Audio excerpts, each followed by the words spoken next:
পৃথিবীর সর্ববৃহত্তম শহরগুলোর মধ্যে হচ্ছে এই শহরটি, যা আমেরিকাতে অবস্থিত। সেখানে বিখ্যাত মুভি, হলিউডের নায়িকা, নায়ক, ভিলেন, যারা টপ লেভেলে আছে বর্তমানে, তাদের ঘরবাড়ি সেখানে। সেখানে শুধু ঘরবাড়ি নয়, বিলাসবহুল জীবনযাপনের রয়েছে সৌন্দর্য, নানা রকমের কার্যকলাপ। সেখানে প্রতিনিয়ত কোটি কোটি টাকা ইনভেস্ট করা হতো বিভিন্ন অভিনেত্রী এবং অভিনেতা, খলনায়ক হলিউডের। সেখানে থাকার জন্য বিলিয়ন বিলিয়ন টাকা ইনভেস্ট করত।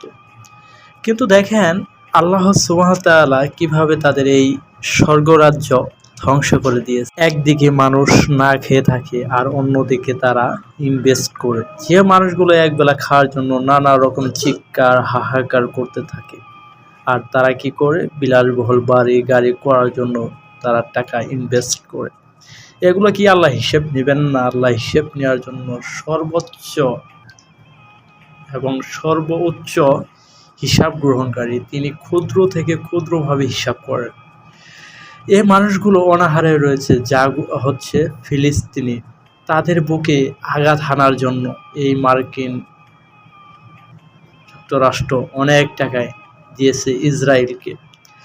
এই মানুষগুলোকে মারার জন্য, এই মানুষগুলোকে প্রতিহত করার জন্য, এই মানুষগুলোকে, শিশুগুলোকে, নিরীহ প্রাণীগুলোকে হত্যা করার জন্য, যা আমাদের জন্য খুবই কষ্টের বিষয়।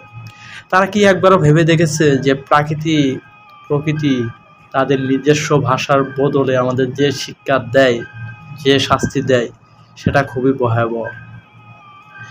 বর্তমানে আমরা যে সমাজে বসবাস করি, সে সমাজে মানুষ নামে পশু অনেকই আছে। মানুষের রূপটা শুধু মানুষের, কিন্তু তাদের ব্যবহার আচরণ পশুর থেকেও নিকৃষ্ট। যেমন আমেরিকা, তারা crore crore billion billion million dollar ইসরায়েলকে দিয়েছে শুধু তারা হামলা করার জন্য। আজ তাদের এই পরিস্থিতি, তাদের এই দুর্দশা। দিনে ইসরায়েলকে একটা বিবৃতি দিতেও দেখলাম না। এটাই বাস্তব যে বিপদে পড়লে বন্ধুও ছেড়ে যায়। কিন্তু দেখেন তারা, আমেরিকা যে পাপ করেছিল সে পাপের শাস্তি তারা পাইতেছে, আরও পাবে ইনশাল্লাহ। নিরীহ মানুষকে অত্যাচার করা, হত্যা করা